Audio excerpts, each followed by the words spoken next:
नमस्कार विद्यार्थी मित्रांनो, आज आपण बघणार आहोत पाठ क्रमांक 1 आपली पृथ्वी आपली सूर्यमाला।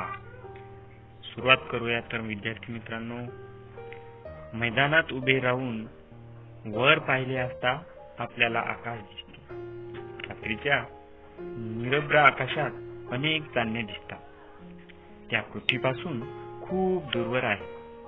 काही चांदण्या मोठ्या व ठळक दिसतात, तर काही चांदण्या लहान व अंधुक दिसतात। आपण चांदण्याकडे जरा निरखून पाहिल्यास बऱ्याचशा चांदण्या लुकलुकताना दिसतात, पण काही चांदण्या लुकलुकत नाही। आकाशातील सर्व वस्तूंना खगोलीय वस्तू असे म्हणतात। चंद्र, सूर्य हे तुलनेने पृथ्वीच्या जवळ आहेत, म्हणून त्यांचा गोल आकार सहज पाहू शकतो। याशिवाय इतर तारे, ग्रह देखील आपण पाहतो। या सर्व खगोलीय वस्तू आहेत। तर विद्यार्थी मित्रांनो, बघा, एखाद्या मैदानात तुम्ही उभे राहून पहा आणि रात्रीच्या वेळेस निरभ्र आकाशाकडे पहा। तुम्हाला अनेक चांदणे दिसतात, पण त्या पृथ्वीपासून खूप दूरवर असतात। तुम्ही घेतलेच असेल, पण त्यातल्या बघा चांदण्या तुम्हाला काही मोठ्या व ठळक दिसतात, तर काही चांदण्या अंधुक व लहान दिसतात। आपण जरा निरखून पाहिल्यास तुम्हाला काही चांदण्या लुकलुकताना दिसतात ना, तर काही चांदण्या लुकलुकत नाही, बरोबर आहे ना।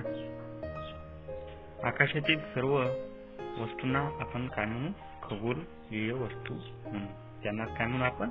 खगोलीय वस्तू। चंद्र, सूर्य हे पृथ्वीच्या जवळ आहे। दुसऱ्या ग्रहाच्या तुलनेत ते चंद्र आणि सूर्य कसे आहेत? जवळ आहेत। त्यांचा आकार कसा आहे? गोल। ते आपण सहज पाहू शकतो। याशिवाय इतर तारे, ग्रह हे देखील पाहतो। या खगोलीय वस्तू आहे। बघा, चंद्र, सूर्य, पृथ्वी, तारे, ग्रह हे काय आहेत? सर्व खगोलीय वस्तू आहेत। बघा, आता काही कृती करून पाहायची सांगितले, तुम्ही ती घरी करून पाहायची। ती मी तुम्हाला वाचून दाखवतो, त्याप्रमाणे तुम्ही ती घरी करून बघायची आहे। बघा, साधारणतः एका आठवड्याच्या अंतराने 2 वेळा आकाशाचे निरीक्षण करा। काय करायचे तुम्हाला? एका आठवड्याच्या अंतराने 2 वेळा आकाशाचं निरीक्षण करायचं आहे। हे निरीक्षण रात्रीच्या वेळी खालील मुद्द्यांच्या आधारे करायचे। हे कधी करायचे निरीक्षण? रात्रीच्या वेळी। आणि ते मुद्दे कोणते आहेत ते आपण बघूया। बघा, पहिला मुद्दा आहे खगोलीय वस्तूंचे रंग, त्यांचे आकार, त्यांच्या प्रकाशाची प्रखरता व लुकलुकणे, म्हणजे प्रखरता किंवा लुकलुकणे एकच आहे। त्यांच्या स्थानातील बदल, त्यांची स्थान म्हणजे काय? जागा, त्यांच्या जागेतील बदल। दोन्ही निरीक्षणांच्या वेळी चंद्राच्या प्रकाशित भागाचे चित्र काढा आणि चंद्राचा प्रकाशित भाग रोज कसा बदलतो हे लक्षात घ्या। 5वा महत्त्वाचा मुद्दा आहे विद्यार्थी मित्रांनो, बघून घ्या। चंद्राचा प्रकाशित भाग म्हणजे त्याचे रोज चित्र काढायचे आहे आणि ते लहान आकार होतो की मोठा आकार होतो याचं चित्र तुम्ही तुमच्या वहीवर रेखाटायचं आहे। पुढे बघूया मित्रांनो, तारे। ज्या चांदण्या, हे बघा, तारे हा मुद्दा आहे। ज्या चांदण्या लुकलुकतात त्यांना तारे असे म्हणतात। बघा विद्यार्थी मित्रांनो, तुम्ही आकाशात जेव्हा बघता किंवा बघील असेल, काही चांदण्या तुम्हाला लुकलुकताना दिसतात, त्यांना काय म्हणतात? तारे। त्यांचा प्रकाश कमी जास्त होताना दिसतो। तारे स्वयंप्रकाशित असतात। ताऱ्यांचा प्रकाश कसा असतो? कमी जास्त होत असतो व ते तारे स्वयंप्रकाशित असतात, ते दुसऱ्यांच्या आधारावर नसतात। बघा,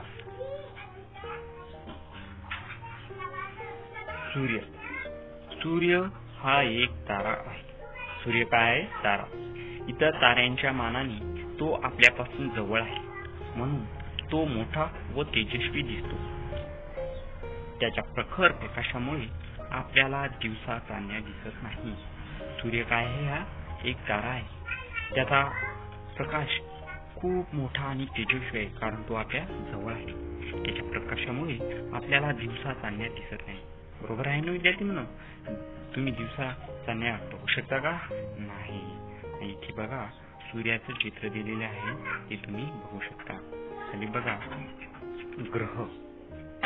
ज्या चांदण्या लुकलुकत नाही त्यांना ग्रह म्हणतात.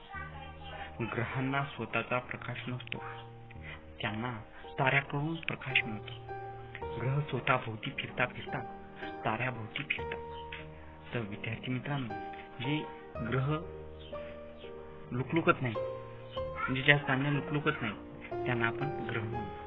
त्यांना स्वतःचा प्रकाश नसतो, ते ताऱ्यांकडून प्रकाश मिळवतात आणि ते स्वतःभोवती फिरून ताऱ्याभोवती देखील फिरत असतात. आता बघूया सूर्यमाला. आपली पृथ्वी हा एक ग्रह आहे. सूर्यापासून तिला प्रकाश मिळतो, ती सूर्याभोवती फिरते, त्याला पृथ्वीचे परिभ्रमण म्हणतात. बघा विद्यार्थी मित्रांनो, आपली जी पृथ्वी आहे ती एक आहे, ग्रह आहे, आणि ती सूर्यापासून प्रकाश मिळवते आणि सूर्याभोवती फिरत असते. त्यालाच आपण पृथ्वीचे परिभ्रमण असे म्हणू. बघा विद्यार्थी मित्रांनो, पुढे काय सांगितले आहे, पृथ्वीशिवाय सूर्याभोवती परिभ्रमण करणारे आणखी 7 ग्रह आहे. किती ग्रह आहेत पृथ्वीशिवाय? 7 ग्रह. ते कोणते? बघा, बुध, शुक्र, मंगळ, गुरु, शनी, युरेनस, नेपच्यून अशी त्यांची नावे आहेत. पुढे बघूया विद्यार्थी मित्रांनो. बघा, पृथ्वीचं असं सुंदर चित्र इथे दिलेले आहे आणि ती कृत्रिम उपग्रहाने टिपलेले पृथ्वीचे छायाचित्र आहे. जे आपण आकाशात रॉकेट सोडतो ना, त्या उपग्रहाने हे पृथ्वीचे छायाचित्र इथे रेखाटले आहे. सूर्यमालेतील प्रत्येक ग्रह सूर्याभोवती ठराविक मार्गावरून परिभ्रमण करतो. त्या मार्गाला त्या ग्रहाची कक्षा म्हणतात. सूर्य हा तारा आणि सूर्याभोवती फिरणाऱ्या ग्रहांना एकत्रितपणे सूर्यमाला म्हणतात. सूर्यमालेत ग्रहांबरोबर इतरही काही खगोलीय वस्तूंचा समावेश होतो. बघा विद्यार्थी मित्रांनो, सूर्यमालेत जे ग्रह असतात ते सूर्याभोवती फिरत असतात. त्यांचे त्या मार्गावरून परिभ्रमण होत असते. तसेच त्या ग्रहांची जी परिभ्रमण करतात त्या मार्गाला आपण ग्रहाची कक्षा म्हणतो. सूर्य हा एक तारा आहे. सूर्याभोवती फिरणाऱ्या ग्रहांना एकत्रितपणे आपण काय म्हणू? सूर्यमाला म्हणू. बघा, सूर्यमाला कशाला म्हणतात? तर सूर्याभोवती फिरणाऱ्या ग्रहांना एकत्रितपणे सूर्यमाला म्हणतात. सूर्यमालेत ग्रहांबरोबर इतरही काही खगोलीय वस्तूंचा समावेश होत असतो. आता बघूया सूर्यमालेतील इतर खगोलीय वस्तू. त्यातला पहिला मुद्दा आहे उपग्रह. काही खगोलीय वस्तू ग्रहांभोवती परिभ्रमण करतात, त्यांना उपग्रह म्हणतात.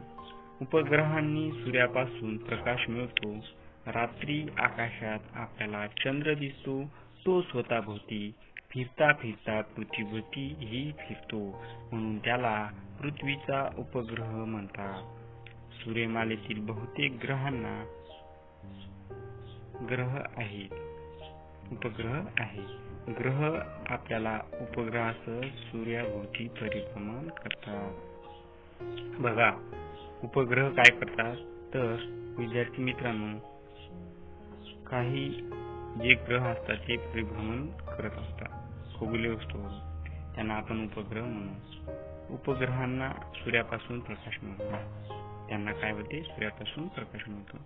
रात्री आकाशात आपल्याला चंद्र दिसतो. तो स्वतःभोवती तर फिरतोच, तसंच पृथ्वीभोवती फिरतो, म्हणून त्याला पृथ्वीचा उपग्रह म्हणतात. चंद्र काय आहे? पृथ्वीचा उपग्रह आहे. सूर्यमालेत बहुतेक ग्रहांना उपग्रह आहे. आता सूर्यमालिकेत ज्याप्रमाणे पृथ्वीला उपग्रह आहे त्याचप्रमाणे इतरही ग्रहांना उपग्रह आहेत. ग्रह आपापल्या उपग्रहांसह सूर्याभोवती परिभ्रमण करत असतात. ग्रह जे आहेत ते आपल्या उपग्रहांसह सूर्याभोवती परिभ्रमण करत असतात. सूर्याभोवती परिभ्रमण करत असतात. परिभ्रमण हा शब्द महत्वाचा आहे. दुसऱ्याभोवती फेरी मारणे म्हणजेच काय म्हणतात त्याला? परिभ्रमण. बघा, इथे पौर्णिमेचा दिवशीचे दिसणारे चंद्राचे स्वरूप दाखवलेले आहे. आता वर बघूया बटू ग्रह. सूर्याभोवती प्रदक्षिणा घालणाऱ्या काही लहान आकाराच्या खगोलीय वस्तू आहे. त्यांना बटुग्रह म्हणतात. बघा, सूर्याभोवती प्रदक्षिणा घालत असताना काही लहान आकाराची देखील खगोलीय वस्तू असतात. त्यांना आपण काय म्हणू? बटुग्रह. यामध्ये प्रामुख्याने प्लेटो सारख्या खगोलीय वस्तूंचा समावेश होतो. देखील समावेश होतो. बटुग्रह सूर्याभोवती स्वतंत्रपणे परिभ्रमण करतात. बटुग्रहांना स्वतःची कक्षा असते. बटुग्रह हे स्वतंत्रपणे सूर्याभोवती परिभ्रमण करतात व त्यांना स्वतःची कक्षा असते. आता बघूया लघुग्रह. लघुग्रहामध्ये मंगळ व गुरु या ग्रहांच्या दरम्यान असंख्य लहान खगोलीय वस्तूंचा एक पट्टा आहे. बघा, खाली त्याचे चित्र दिलेले आहे आणि आपण बघू शकता मंगळ आणि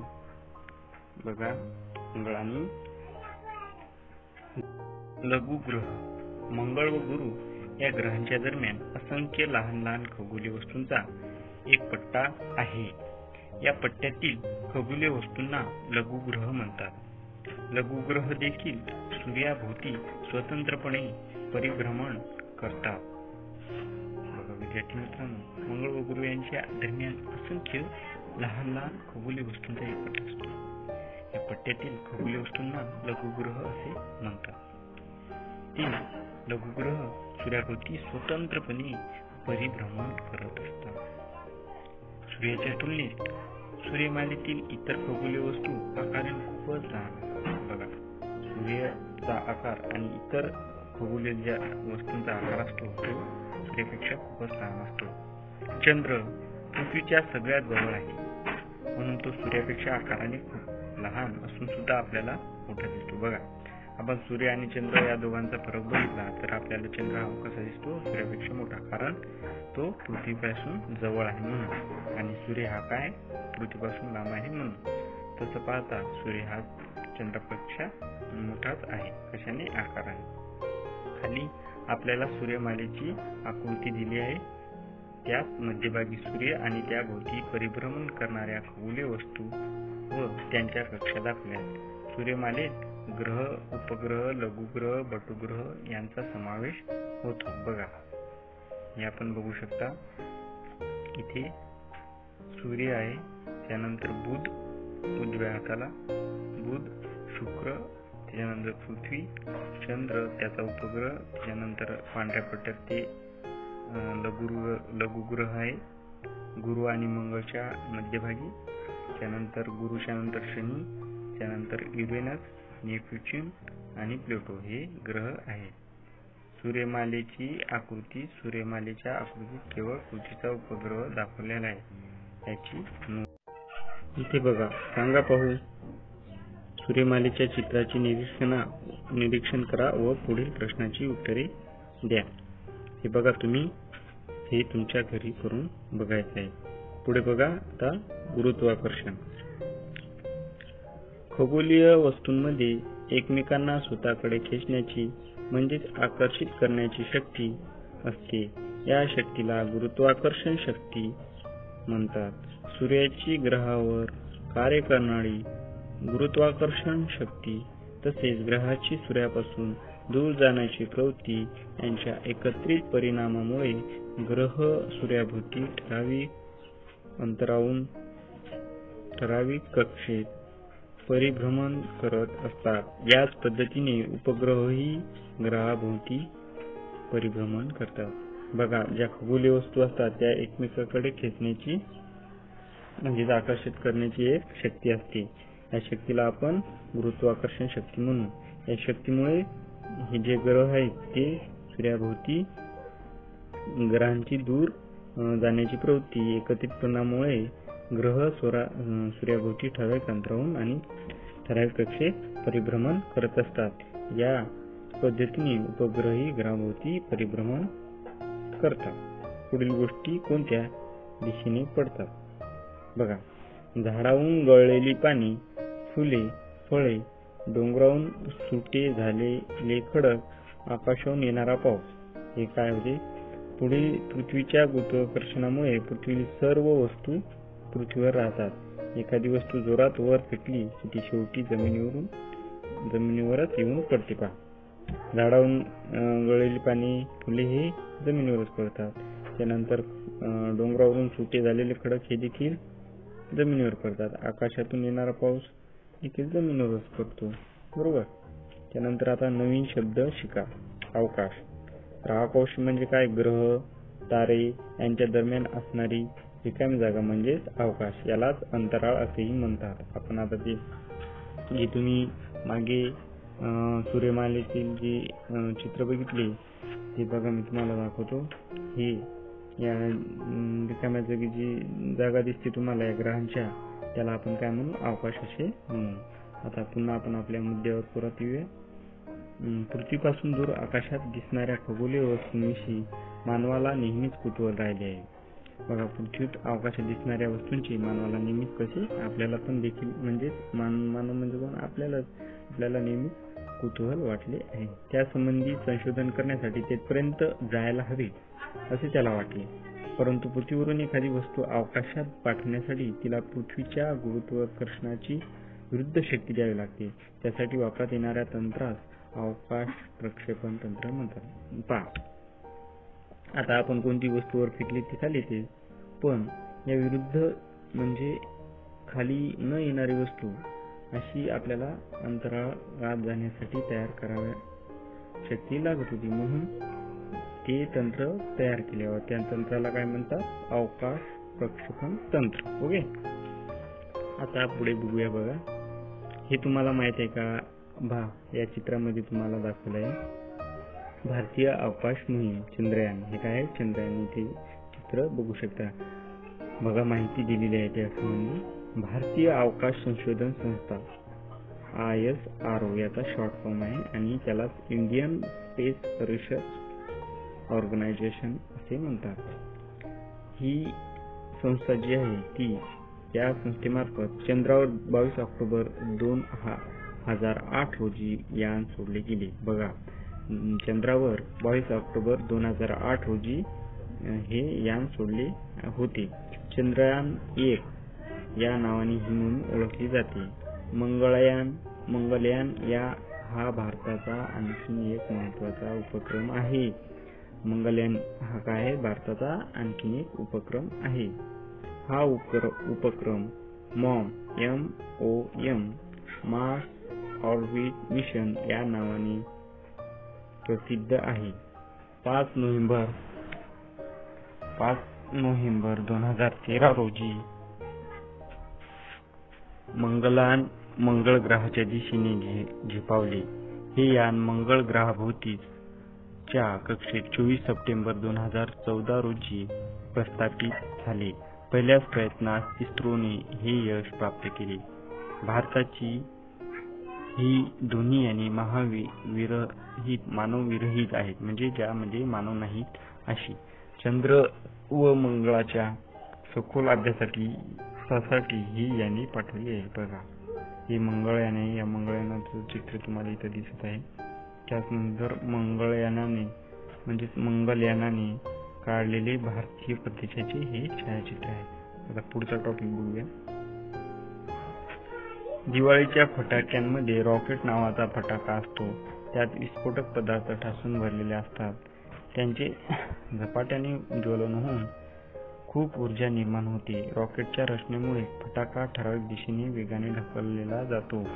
बघा, इथे रॉकेटचे उदाहरण दिलेले आहे. ज्याप्रमाणे रॉकेटमध्ये ज्वलनशील पदार्थ भरून तो उडवला जातो, त्याचप्रमाणे अग्निबाणाच्या सहाय्याने प्रक्षेपण केले जाते. बघा, इथे अग्निबाणाचे प्रक्षेपणाचे चित्र दाखवले आहेत.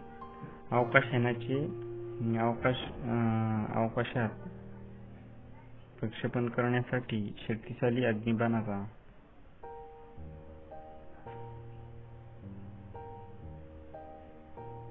बघा, अवकाशयानाचे अवकाशात प्रक्षेपण करण्यासाठी शक्तिशाली अग्निबाणाचा म्हणजेच रॉकेटचा उपयोग करतात.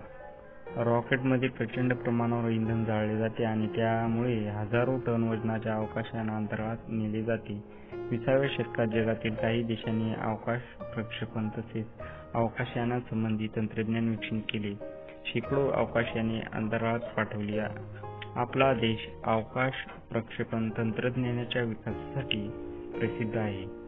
काही अवकाशयाने कायमची अंतराळातच राहतात, काही पृथ्वीवर परत येतात, तर काही दुसऱ्या ग्रहांवर किंवा उपग्रहांवर उतरवली जातात. काही मोहिमांमध्ये वैज्ञानिक सुद्धा अवकाशयानातून जातात, त्यांना अंतराळवीर म्हणतात. बघा, काही ग्रह सोडले जातात, ते काही ग्रहावर राहतात, काही अवकाशात राहतात, तर काही परत येतात. तर काही वैज्ञानिक सुद्धा या मोहिमावर जात असतात. बघा पुढे, त्यांनी भारतीयांना सारे जहां से अच्छा हिंदुस्तान हमारा हा संदेश पाठवला. बघा, त्यांनी आपल्याला कोणता संदेश पाठवला? सारे जहां से अच्छा हिंदुस्तान हमारा. आणि ते 1984 साली अवकाशात जाणारे पहिले अंतराळवीर होते. तसेच ते 8 दिवस वास्तव्य केले. बघा, तुम्हाला काही माहिती मिळवायची आहे. भारतीय आणि सुनीता विल्यम्स यांचे कार्य, तुम्हाला यांची माहिती मिळवायची. आता बघा, कृत्रिम उपग्रह, शेती, पर्यावरणाचे निरीक्षण, हवामान अंदाज, नकाशे तयार करणे, पृथ्वीवरील पाणी व खनिज संपत्तीचा शोध घेणे व संदेशवहन करण्यासाठी कृत्रिम उपग्रह वापरतात. पृथ्वीभोवती एका परिभ्रमण कक्षेत ते स्थापित केले जातात. कृत्रिम उपग्रह अनेक वर्षापर्यंत पृथ्वीभोवती फिरत ठेवता येतात.